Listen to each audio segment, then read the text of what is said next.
Aku kembali percaya cinta setelah dikhianati. Hidup sederhana dan diam sebagai istri yang dianggap tak layak hingga ibu mertuaku menyeretku ke panggung hinaan di depan sosialitanya. Dan dalam satu kalimat, semua yang mereka sebut miskin berubah jadi milikku, sementara mereka runtuh oleh kesombongan sendiri sebelum mulai. Tulis di kolom komentar dari kota atau negara mana kalian saat ini menonton. Jangan lupa like, subscribe, dan aktifkan lonceng. Semoga hari kalian penuh keberkahan dan segala urusan dipermudah. Nama perempuan itu Larasati Ayu Pramesti. Sejak kecil semua orang memanggilnya Laras. Nama itu terdengar lembut, tenang, dan memang itulah kesan yang selalu ia bawa kemana-mana. Laras bukan tipe perempuan yang suka suara keras. Ia lebih sering menyelesaikan sesuatu dengan diam, ketelatenan, dan tatapan yang jernih. Setelah pernikahan pertamanya hancur karena pengkhianatan, Laras tak lagi percaya pada kemewahan yang dipamerkan terang-terangan. Ia justru memilih hidup sederhana, menepi, dan hanya menyisakan sedikit orang di lingkaran paling dekatnya. Ketika Arya Pradana hadir dalam hidupnya, Laras merasa Tuhan sedang memberi kesempatan kedua. Arya datang bukan saat ia sedang berdandan paling indah, bukan saat ia memamerkan apapun, melainkan saat Laras hanya menjadi dirinya sendiri. Perempuan yang mengenakan daster di rumah, membawa tas kain ke pasar, dan lebih suka menyeduh teh sendiri daripada memanggil orang lain. Arya jatuh cinta pada ketenangan itu. Pada rumah kecil yang terasa hangat saat Laras ada di dalamnya. Pada cara Laras mengaduk nasi goreng sambil menggumam lagu pelan. Pada bagaimana perempuan itu menatapnya lurus saat bicara, tanpa permainan pagi itu. Sinar matahari masuk lewat celah gorden, memecah gelap di kamar menjadi garis-garis hangat. Laras bangun lebih dulu. Ia duduk sebentar di tepi ranjang, memijat tengkuknya pelan, lalu menoleh ke arah Arya yang masih tidur. Wajah suaminya tenang. Napasnya teratur. Satu lengannya terjulur ke sisi tempat Laras tadi tidur. Laras tersenyum kecil, turun pelan dari ranjang, lalu meraih daster motif bunga yang warnanya sudah agak pudar di bagian kerah. Daster itu bukan pakaian mahal. Kainnya sudah sangat lembut karena dicuci berkali-kali.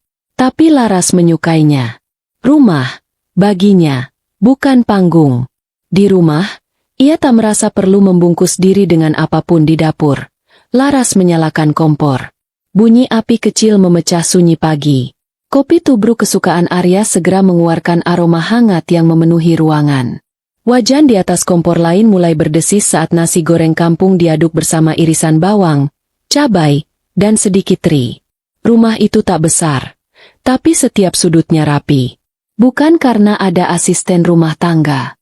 Laras memang sengaja tak mau mempekerjakan siapapun untuk urusan harian. Ia suka melakukan semuanya sendiri. Ada rasa tenang saat melihat Arya makan masakannya dengan lahap tak lama. Arya muncul di ambang pintu dapur. Rambutnya masih sedikit kusut. Ia berjalan mendekat tanpa suara, lalu memeluk pinggang Laras dari belakang.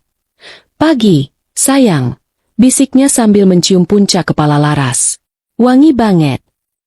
Laras tertawa kecil. "Duduk sana. Sebentar lagi jadi." Mereka sarapan dengan tenang. Arya bercerita soal rapat siang nanti, klien yang agak cerewet, dan kemungkinan lembur jika presentasi molor. Laras mendengarkan sambil sesekali menambahkan sambal ke piring suaminya. Arya sempat menatap daster Laras dan tersenyum. "Kamu tahu nggak?" katanya sambil menyeruput kopi. "Aku suka lihat kamu begini." "Begini bagaimana?" "Ya begini. Sederhana. Rumah rasanya langsung jadi rumah." Laras hanya tersenyum. Kalimat sesederhana itu justru selalu paling dalam menembusnya. Arya tak pernah meminta ia tampil berlebihan. Tak pernah merasa minder saat istrinya ke pasar membawa tas kain. Tak pernah membanding-bandingkan dengan istri rekan kantornya yang gemar tas baru dan makan siang mahal. Justru itu yang membuat Laras bertahan.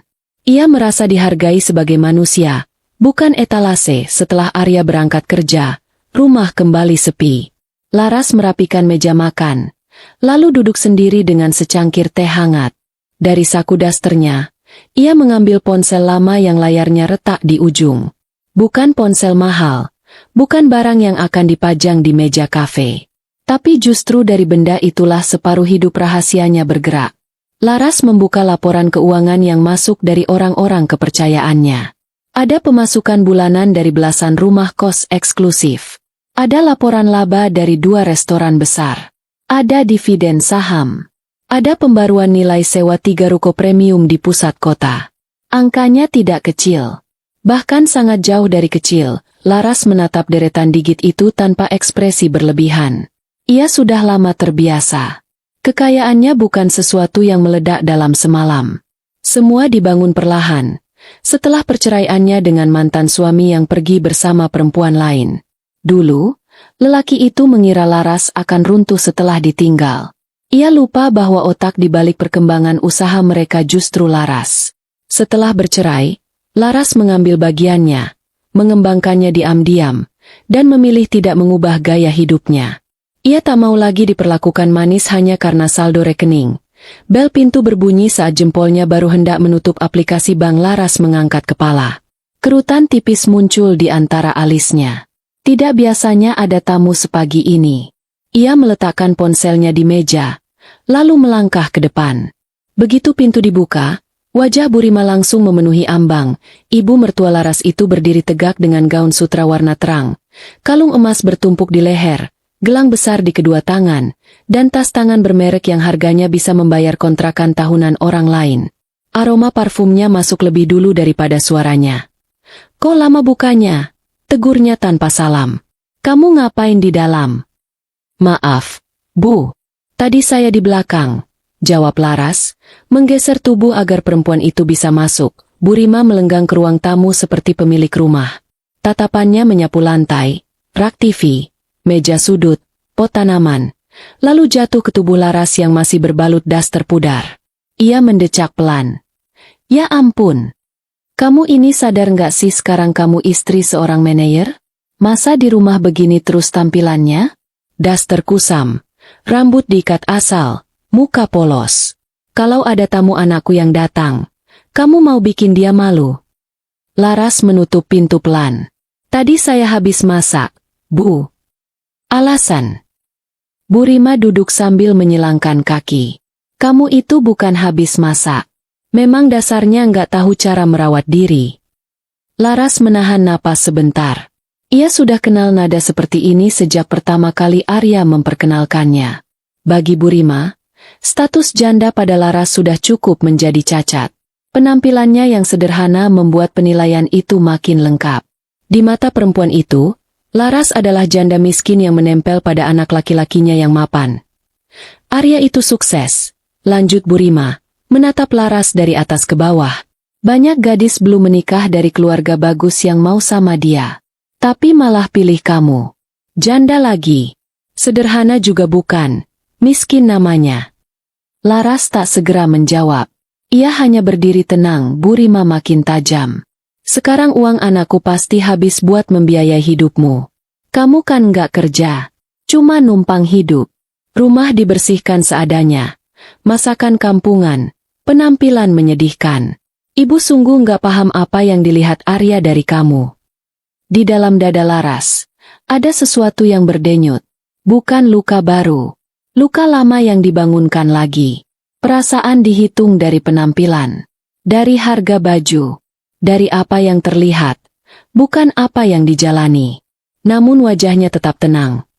"Mas Arya tahu keadaan saya dari awal, Bu," katanya pelan. "Dan kami baik-baik saja." "Baik apanya?" Bu Rima tertawa kecil. "Anakku itu cuma kasihan sama kamu. Jangan salah paham." Laras memandang ibu mertuanya dengan tatapan datar. Ia tak marah, tak juga tersenyum. Dalam hati ia justru merasa getir. Perempuan di hadapannya sedang menghina orang yang, jika mau, bisa membeli rumah besar. Bu Rima beserta isi garasinya dalam sekali transfer. Tapi Laras tak merasa perlu mengatakan itu. Ia pernah melihat betapa cepat wajah orang berubah saat tahu nominal hartanya. Ia tak ingin mengulang pengalaman itu lagi. "Ada yang mau ibu minum?" tanyanya. "Teh, jangan terlalu manis." Bu Rima menyandarkan tubuh. "Dan jangan sok sibuk. Duduklah sekali-sekali biar aku bisa lihat wajahmu. Aku mau tahu sebenarnya apa yang membuat anakku begitu buta." Laras masuk ke dapur, menyeduh teh, lalu membawanya ke ruang tamu. Selama hampir 1 jam berikutnya, Bu Rima tak berhenti bicara. Ia mengkritik sabun cuci piring yang dianggap murahan. Mengomentari gorden ruang tengah yang warnanya katanya terlalu sendu. Menyindir talenan kayu di dapur. Bahkan sempat mengangkat ujung daster Laras dengan 2 jari, seolah sedang memeriksa lepel lantai. "Bajumu ini dibeli di pasar malam ya?" tanyanya sinis.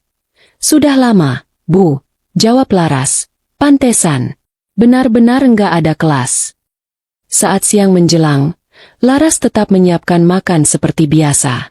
Ikan nila bakar, sayur bayam bening, tempe goreng tepung. Bukan hidangan mewah, tapi hangat dan segar. Bu Rima melihat meja makan itu dengan mulut mengerucut. "Ini makan siang anakku," tanyanya.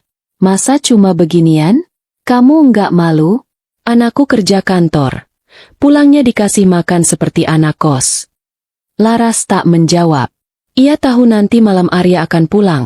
Dan semua komentar ini belum selesai. Benar saja, ketika suara mobil Arya terdengar di depan rumah, Bu Rima belum juga pulang. Arya masuk dengan wajah letih. Begitu melihat ibunya duduk di ruang tamu, ia sempat tampak heran, tapi tetap menyalami dan mencium tangannya. Makan malam disajikan. 3 piring tersusun. Arya baru saja hendak duduk ketika Bu Rima menatap hidangan di meja lalu berseru cukup keras. "Kasihan sekali kamu, Arya. Kerja dari pagi sampai malam cuma dikasih makan daun bayam sama tempe. Kalau kamu menikah dengan perempuan yang pantas, minimal ada salmon atau daging impor di meja ini." Tangan Arya yang memegang kursi berhenti. Matanya beralih ke ibunya. "Bu, tolong jangan mulai," katanya rendah. "Mulai apa?" "Ibu cuma bilang yang benar. Ibu capek lihat kamu dipelihara begini. Istrimu ini tampilannya saja seperti orang yang enggak pernah pegang uang. Pasti semua gajimu ludes di bawah dia." "Aku suka makanan ini," kata Arya. "Tentu kamu bela dia terus. Kamu itu terlalu baik. Perempuan seperti dia tahu cara mencari simpati. Janda miskin begini itu paling pintar." Kalimat terakhir itu membuat ruang makan langsung menegang. Laras meletakkan sendok sayur pelan. Suaranya kecil, tapi terdengar jelas. "Bu, cukup." Bu Rima menoleh tajam. "Oh, sekarang berani menyela." Namun sebelum Laras bicara lagi, suara Arya lebih dulu menghantam meja makan. "Ibu, cukup." Arya jarang sekali meninggikan suara. Tapi malam itu rahangnya keras. Matanya lurus ke ibunya. "Laras adalah istriku. Jangan hina dia di rumah kami. Jangan bilang dia beban. Jangan panggil dia janda miskin seolah itu hinaan." Bu Rima tampak tak percaya. "Kamu membela dia di depan ibu?" "Iya," jawab Arya. "Karena ibu salah." Wajah Bu Rima memerah. "Arya, kamu dibutakan perempuan ini. Kalau ibu datang cuma untuk menyakiti istriku, pulanglah, Bu." Udara terasa berat. Bu Rima berdiri, mengambil tasnya, menghela napas kasar, lalu keluar sambil menahan getar di suaranya. "Suatu hari kamu akan menyesal, Arya. Perempuan seperti itu akan menguras hidupmu." Pintu ditutup keras. Arya berdiri lama di tempatnya. Laras mendekat, menyentuh lengan suaminya pelan. Arya menoleh dan memeluknya tanpa bicara. Nafasnya berat. "Maaf," bisiknya. "Aku terlambat." Laras mengelus punggungnya. "Tidak apa-apa." Padahal ia tahu, ini belum selesai. Orang seperti Bu Rima tidak akan berhenti hanya karena diusir 1 malam. Aku mohon dari lubuk hati terdalam, subscribe sekarang ya. Perempuan itu akan mencari panggung lain untuk membalas harga dirinya yang jatuh. Panggung itu datang 3 hari kemudian. Lewat sebuah telepon, Bu Rima memerintahkan Laras ikut arisan sosialitanya hari Minggu di La Magnolia. Alasannya terdengar manis di permukaan, supaya teman-temannya mengenal menantu Arya. Tapi ancaman di balik suaranya lebih jelas daripada undangannya. Jika Laras menolak, ia akan membuat seolah Laras mempermalukan Arya di depan lingkaran pergaulan penting. Laras mendengarkan semuanya tanpa memotong. Ia tahu persis apa yang sedang disiapkan Burima. Sebuah jebakan. Sebuah panggung di mana ia akan dipertontonkan sebagai menantu tak layak. Masalahnya, Burima memilih tempat yang salah. La Magnolia bukan restoran asing bagi Laras. Bangunan, bisnis, dan seluruh operasional tempat itu berdiri di bawah kendalinya. Hanya sedikit orang yang tahu. Salah satunya Haris, manajer umum. Kepercayaannya begitu telepon ditutup. Laras langsung menghubungi Haris. Benar saja, ada reservasi private room anggrek atas nama Burima untuk arisan 15 orang. Laras memberi instruksi singkat. Jangan tunjukkan bahwa mereka saling kenal. Layani seperti biasa. Biarkan semuanya mengalir sampai waktu yang tepat. Malam sebelum hari Minggu, Arya duduk di tepi ranjang sambil menatap Laras yang sedang melipat pakaiannya. Kalau kamu nggak nyaman, jangan datang, katanya. Aku akan hadapi ibu. Laras berhenti melipat sesaat. Kalau aku tidak datang, ibu akan putar ceritanya kemana-mana. Dia akan bilang aku tidak tahu diri, tidak menghormatinya, dan bikin kariermu terlihat buruk. Karierku tidak lebih penting dari harga dirimu. Laras menatap Arya lembut. Aku tahu. Justru karena itu aku akan datang. Biar selesai.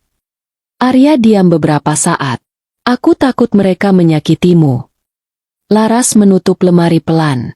Orang hanya bisa menyakitiku kalau aku menyerahkan ukurannya ke tangan mereka.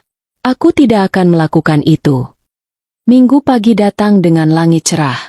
Laras berdiri di depan lemari, memilih pakaian yang pas.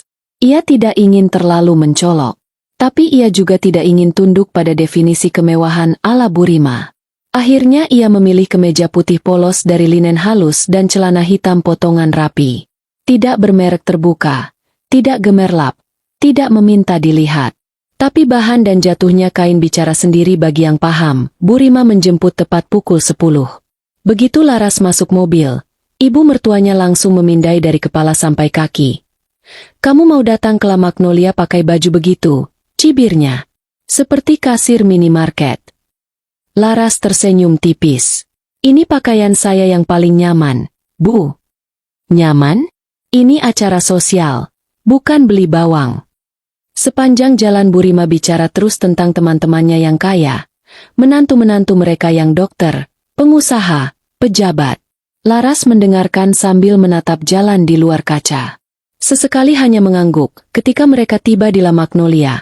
Lobi restoran menyambut dengan lantai marmer mengilap, air mancur kecil, dan barisan mobil mewah di area valet. Burima turun dengan dagu terangkat. Laras mengikuti 2 langkah di belakangnya. Private room anggrek sudah penuh oleh perempuan-perempuan berpakaian mencolok, rambut ditata rapi, tas mahal dipajang setengah sengaja, perhiasan berkilat di tangan yang bergerak lincah. Begitu Burima masuk, mereka menyambut dengan tawa dan cium pipi. Lalu mereka melihat Laras. Ini siapa? Asisten baru? Celetuk seorang perempuan bertubuh kurus bernama Siska. Menatap Laras dari ujung sepatu hingga rambut, tawa kecil pecah. Burima menghela napas dramatis. Ini menantu saya. Istri barunya Arya. Oh. Nada mereka berubah. Yang itu ya? Yang itu. Jenda. Yang kata Burima kampungan. Yang membuat anaknya buta. Semua tatapan merayapi tubuh Laras seperti serangga. Tidak ada yang terang-terangan kasar dulu. Masih berupa bisik, lirik, senyum melengkung, dan kalimat yang sengaja dikeraskan seperlunya. Bibir Burima bergerak dengan puas. Ia menyuruh Laras duduk di kursi kecil di sudut ruangan, jauh dari meja utama. Lalu, setelah obrolan sedikit mencair, ia menyuruh Laras menuangkan teh untuk semua tamu. Biar ada gunanya sedikit, katanya. Laras bangkit, mengambil poci perak, lalu berjalan mengelilingi meja satu persatu. Ia menuang teh dengan tangan stabil. Tak setetes pun tumpah. Tapi dari atas kursi-kursi mewah itu, kata-kata menjatuhkan tetap beterbangan.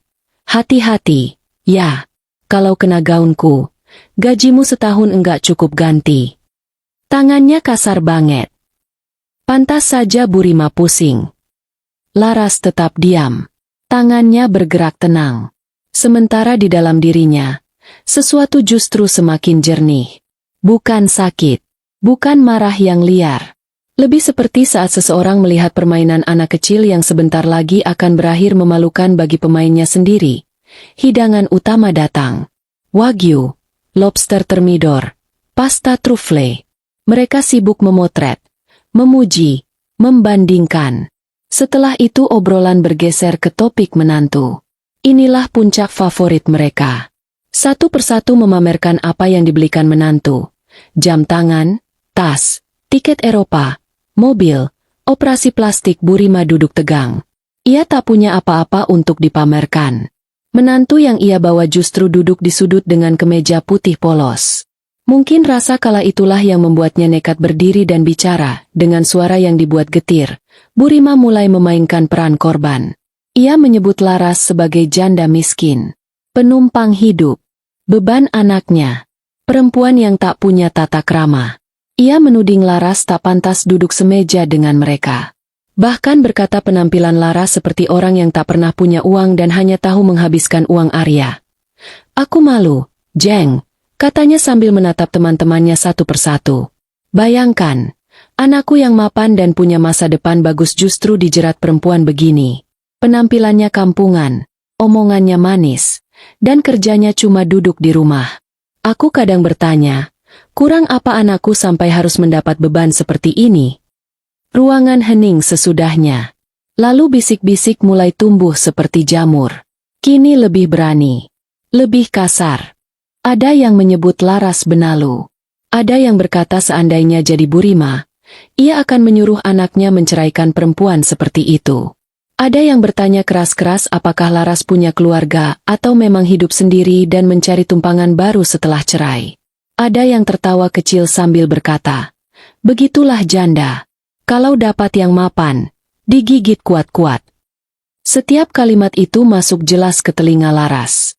Dan setiap kalimat justru membuat wajahnya makin tenang. Ia menatap lurus ke ibu mertuanya. Tatapannya tidak goyah. Di saat itulah salah satu pelayan senior keluar ruangan dengan langkah cepat. Beberapa menit kemudian pintu terbuka lagi. Haris masuk, jas biru gelapnya rapi. Langkahnya mantap.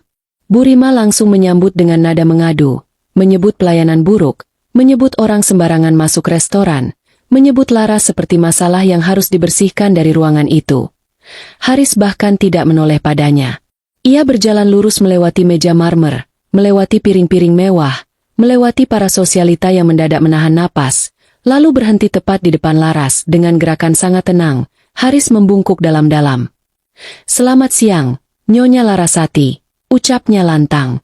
Mohon maaf atas ketidaknyamanan yang terjadi di properti Anda hari ini. Apakah ada staf kami yang melakukan kesalahan, Bos? Satu kata terakhir itu menghantam ruangan seperti palu besi, Bos. Gelas di tangan Bu Siska tergelincir dan menumpahkan anggur ketaplak. Bu Nita tersedak. Wajah Burima kehilangan warna dalam satu tarikan napas. Bibirnya terbuka, tapi lidahnya seolah tertinggal di tenggorokan. Laras berdiri perlahan. Ia menatap Haris, lalu mengangguk kecil. Tidak apa-apa, stafmu bekerja baik. Lalu ia memalingkan wajah ke meja bundar itu. Semua perempuan yang tadi mencibir kini menunduk, bingung, takut, malu, dan terutama panik. Haris, kata Laras lembut, tolong hitung semua pesanan meja ini dan masukkan ke tagihan pribadiku. Anggap saja hari ini sedekah kecil dariku untuk ibu mertua dan teman-temannya. Kata sedekah mendarat tepat di wajah Burima seperti air dingin. Haris mengangguk. Baik, Bos. Sebagai penutup yang tak perlu ditambah-tambahi, Haris lalu menoleh ke para tamu dan berkata dengan nada profesional. Sebagai informasi, Nyonya Larasati adalah pemilik utama La Magnolia dan beberapa properti komersial di kawasan ini. Bila beliau berkehendak, akses tamu tertentu ke seluruh properti dapat dibatasi mulai hari ini. Tidak ada lagi yang bicara. Tidak ada lagi tawa. Tidak ada lagi yang berani menatap Laras seperti pelayan. Laras mengambil tas kecilnya, menatap Burima satu kali, lalu berkata dengan suara paling datar yang pernah didengar perempuan itu. Selamat menikmati makan siang, Bu. Dan ia keluar dari ruangan dengan punggung tegak. Setelah semuanya selesai, Laras naik ke kantor pribadinya di lantai 2. Dari sana Haris melapor bahwa begitu Laras pergi, ruangan langsung kacau. Teman-teman Burima berbalik menyalahkannya. Mereka yang tadi tertawa paling keras kini menjadi yang paling panik. "Bu Rima bagaimana?" tanya Laras. "Hancur, bos," jawab Haris jujur. Beliau sempat duduk lama sekali tanpa bicara. Tangan beliau gemetar.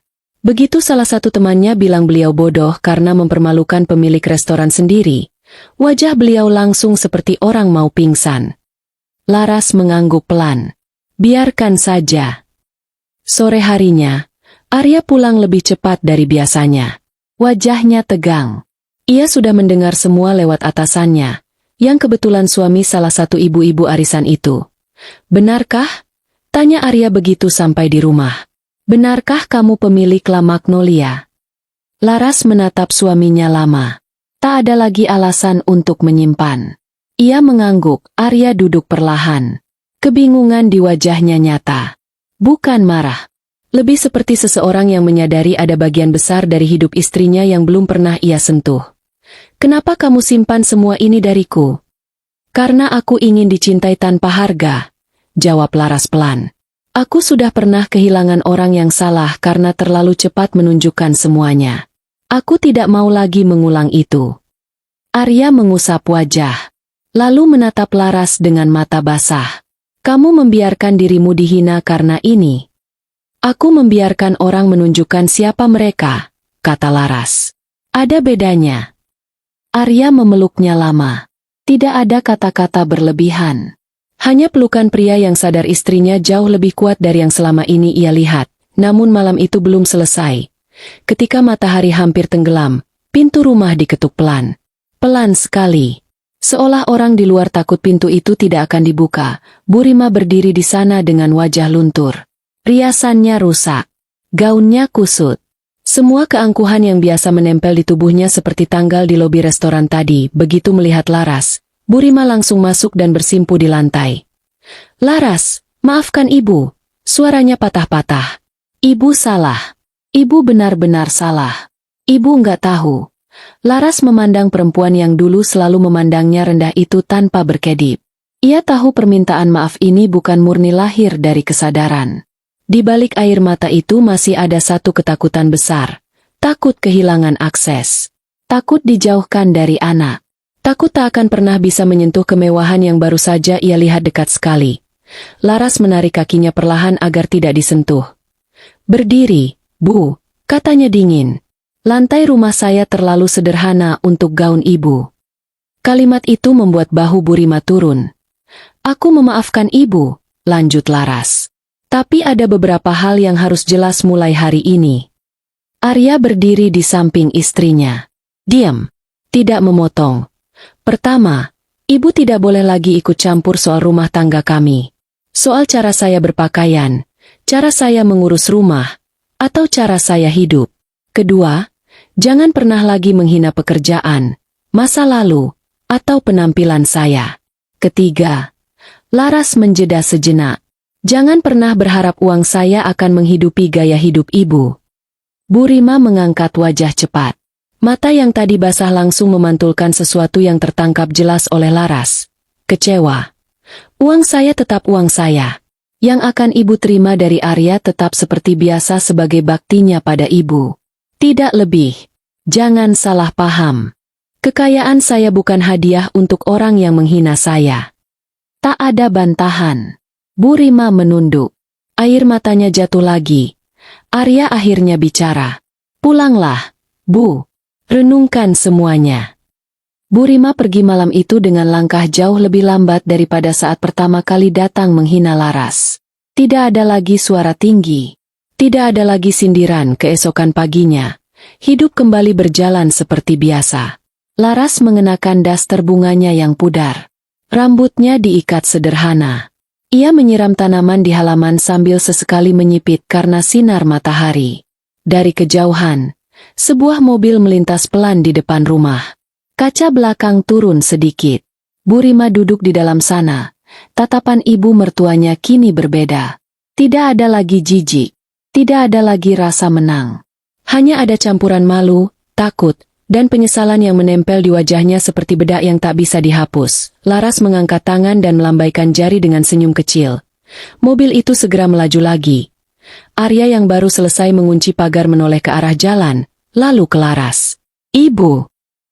Laras mengangguk kecil. Iya. Arya mendekat, mengambil selang dari tangan Laras, lalu menutup aliran air. Kamu baik-baik saja. Laras menatap suaminya. Wajah Arya masih menyimpan jejak rasa bersalah setiap kali topik ibunya muncul. Aku baik, jawab Laras jujur. Arya mengelus pipinya. Aku kadang masih nggak percaya. Percaya soal apa? Soal kamu. Arya tersenyum tipis. Soal fakta bahwa perempuan yang tiap pagi pakai daster pudar, bikin nasi goreng di dapur kecil, dan ribut soal cabai habis ini ternyata punya dunia sebesar itu. Laras tertawa kecil. Aku juga masih perempuan yang sama, Mas. Justru itu. Arya menatapnya lekat-lekat. Yang bikin aku kagum bukan hartamu, tapi caramu menahan semuanya tanpa berubah jadi orang yang sombong. Kalimat itu membuat dada Laras menghangat. Ia kembali menunduk, menyiram aglaonema di sudut pagar. Air memercik ke tanah dan memunculkan aroma basah yang menenangkan. Daster itu masih sama. Rumah itu masih sama. Laras pun masih perempuan yang sama. Tidak ada yang berubah dari penampilannya, yang berubah hanyalah mata orang-orang yang memandangnya.